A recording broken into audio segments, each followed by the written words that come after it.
Hello. Where am I looking? Am I looking right there? Jason. Perfect. Introduce yourself too, guys. I don't think. Yeah, I ain't met any of y'all yet. Jason Andy Bitter from The Athletic. I'm curious, how was Saturday scrimmage from a quarterback's perspective? Did they ramp up the intensity on you guys, throw anything at you that they hadn't before? What was that like? They didn't really throw anything new at us. It was just stuff that we've been working on since really winter. Because when we had our winter workouts, we would have a short little install period where we would get to run certain plays and whatnot. So it wasn't really anything new because we've been working it for so long. And it was pretty clean. Just going into Saturday, we don't really have any install. It's just the stuff that we've had previously throughout the week and prior weeks to that. So it gives us a chance, a couple days to study everything, get everything that we need to know, and get it down pat. So it was pretty clean from a quarterback standpoint. I know coaches will say every practice counts in this competition, but do scrimmages mean a little bit more in your eyes? You're like, okay, this is a time that everybody's watching. I would say yes and no in a way, just because I treat every practice as it is a game. But when scrimmages happen, that's when things are more ramped up in a way, I feel like. But I treat everything as it's a game, just so I can get game time reps with everything that I do. Brad called you, Glenn called you resourceful. He said you were one of the more resourceful quarterbacks he's seen.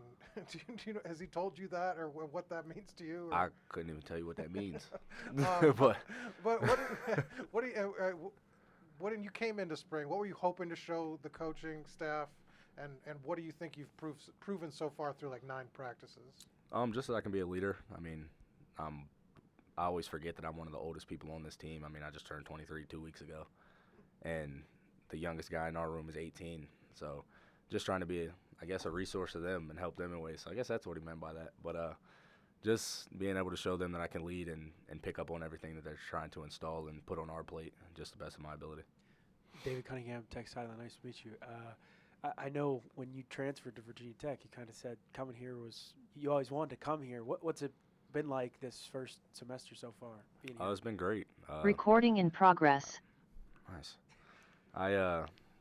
So I came here all the time coming out of high school. I was at all types of games because that's when Coach Foster had offered me as a preferred walk-on at linebacker. And, crazy times. But, so I was here all the time, and it's just my dad grew up watching them, so I grew up watching them with him. And it just kind of fall in love with the place. It's not far from home. And, I mean, it's been amazing since I've been here. The people, coaching staff, the players, they're all very welcoming, and I love it. You mentioned you're one of the older guys in the room. Do you feel like it's been easier for you to learn a new playbook, learn new terminology, compared to some of the younger guys? Like you said, you got 18-year-olds in your room that are going through this for the first time. Yeah, I would say yes, because I mean, I got to South Carolina last year, and I was doing what I'm doing right now. I was doing it a year ago, so I kind of have an idea of what to do. I mean, when I was at St. Francis, I didn't really pick up on anything very fast, and then kind of get into the SEC and getting there to South Carolina really taught me how to work in a way and how to pick up on things and what I need to study, how much time I need to be in the building, just knowing what I need to do to perform efficiently. And what was the second part of your question, sorry? Just the terminology part and the young guys. What have you noticed from the young guys so far, too? Because I'm sure they've got a lot on their play when you guys are trying to go through installs and everything. Yeah, they're picking it up pretty well, too. So for Taj, I mean, his first year in college last year, I believe was last year. So, and he had a whole new staff. So, I mean, he's kind of in the same boat as me, and he's picked it up just as good as I have. I mean, he's doing great. Devin's doing great. Ben's doing great. I mean, they're all picking it up really well. You've been through quarterback competitions. Do you is there a sense in the room that you think when things are narrowing down or when a coaching staff's kind of closer to deciding, do you get that sense as a quarterback, or is it sort of, I don't know if they kind of keep you in the loop on things. I mean, you could probably get a sense of just based on reps, but do you get a feeling for when a competition's narrowing down and they're close to naming a guy? I would say yeah, just because, like I said, I mean, when I transferred last year to South Carolina, I went through that, and I kind of saw how it worked out. And you'll see the guy that they're thinking about naming, his reps will slowly start to increase, and the other guys will slowly start to fade away. So, yeah, you kind of get the sense of that. But they keep us in the loop on everything. They haven't. The reps are split up evenly between all of us, and we're just trying to make the most out of it. I think I read about your troubles trying to find workout space when you were initially transferring to go to South Carolina. How do you feel physically going into this competition? Do you feel like you're in better shape in that sense than what you were a year ago in a different competition? Yeah, 100%. So going from St. Francis to South Carolina, I got to South Carolina, did a bod pod for the first time ever. Whew, terrible. I was 244, like 23% body fat, which is not very good at all. And then I actually went to South Carolina, and I didn't have anywhere to work out really because of COVID, so everything was shut down. So it was kind of hard to self-motivate yourself to work out at home during that time. And then coming into this competition, like I said earlier, like getting to South Carolina taught me how to work, taught me what I really need to do. So getting here, I mean, I was 229 with 12% body fat, so I cut it a good portion. So I feel great physically and mentally going into the competition. Are you with nutrition people a lot doing stuff here at all? I'm not with the nutritionist a lot doing a lot of things, but I'll come in on my own every day and do cardio, extra cardio, just because I know that I need it. So. Where's Brad Glenn kind of helped you out? I mean, anything he's pointed out in your game that, he noticed that you've kind of worked on, or, what's been his game plan for kind of taking you up a level? So one thing that I always had trouble with, and I had trouble with it at South Carolina and St. Francis as well, I'll drift a little bit in the pocket, and he tries to really emphasize that for me.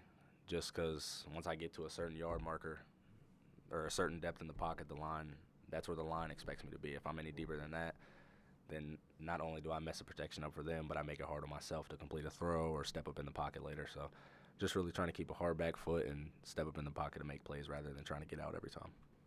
What have you noticed from the wide receivers so far? I know you're probably trying to learn all of them still. What's that process been like, and what stood out? What do you liked about them so far? They're a good group of kids.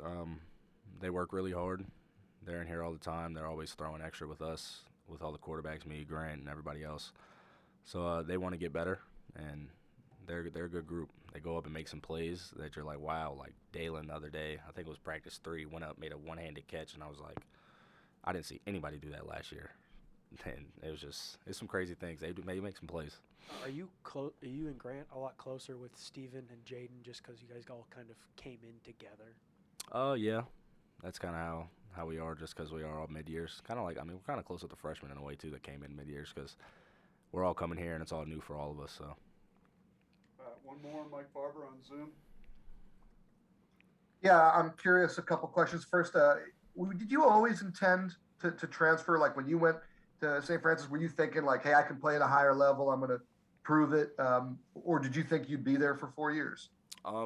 Initially, I thought I was going to be there for 4 years, and then COVID hit, and so everybody canceled their fall season. We were supposed to play in the spring. They actually ended up canceling our spring season as well. So that's when I was like, all right, I can give it a shot to try to go play somewhere, and if not, then I'll just withdraw my name and go back. And it ended up working out, and I ended up going and playing bigger and having some success there. So. And then you mentioned your path. Did it help you looking back, like that you went somewhere where you played right away, or do you think you would have been better being thrown into that SEC or ACC fire, maybe not playing but learning that speed? Like in terms of your development, which path do you think is better for a quarterback? I would say definitely going where you play, just because you're getting the game experience, no matter what the speed is. At the end of the day, what I always say, football is football. You're going to have to adjust to the speed. I had to adjust to the speed coming out of high school to St. Francis because it was different speed. So, if I was going to go to the SEC, ACC, or anywhere else, I was going to have to adjust to that speed as well. So I would definitely say go where you can play and get game time experience and not Awesome. just Thank you. practice. Yep. All right. Thanks, Jason. Yep. Thank you.